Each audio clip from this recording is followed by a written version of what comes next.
Record low.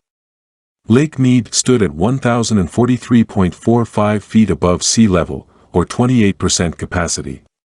As democracy grows more desiccated in Washington, elsewhere in the country, where those crafty Chinese climate hoaxsters continue to ply their shenanigans, the talk of something dying of thirst is far less metaphorical.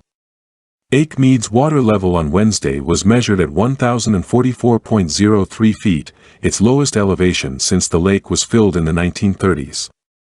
If the reservoir dips below 895 feet, a possibility still years away, Lake Mead would reach dead pool, carrying enormous consequences for millions of people across Arizona, California, Nevada and parts of Mexico. "This is deadly serious stuff," said Robert Glennon, an emeritus professor at the University of Arizona who specializes in water law and policy. Persistent drought conditions over the past 2 decades, exacerbated by climate change and increased water demands across the southwestern United States, have contributed to Lake Mead's depletion. Though the reservoir is at risk of becoming a dead pool, it would most likely take several more years to reach that level, Glennon said. One problem piles on another. The Federal Bureau of Reclamation is trying to fill up Lake Mead, and Lake Powell, again, but to do so, it has to regulate the use of the Colorado River by several western states. Dead pool would not mean that there was no water left in the reservoir, but even before Lake Mead were to hit that point, there are concerns that water levels could fall so low that the production of hydroelectric power would be hindered. Electricity generation in our western reservoirs becomes a problem as the water level in the reservoirs goes down, Glennon said.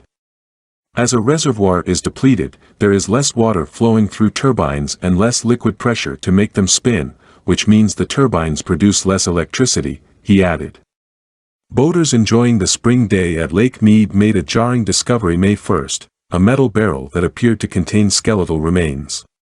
"We believe this is a homicide as a result of a gunshot wound," Lieutenant Ray Spencer with the Las Vegas police said. Efforts are underway to identify the victim, who investigators believe was killed between the mid-1970s and the early 1980s, based on clothing and footwear, Las Vegas police said.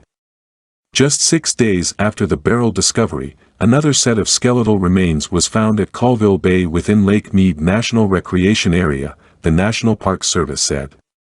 However, in this case, Las Vegas police said there was no evidence to suggest foul play. "There are 100 jokes about dead pool here, and I'm leaving every damn one of them alone. They'll emerge eventually."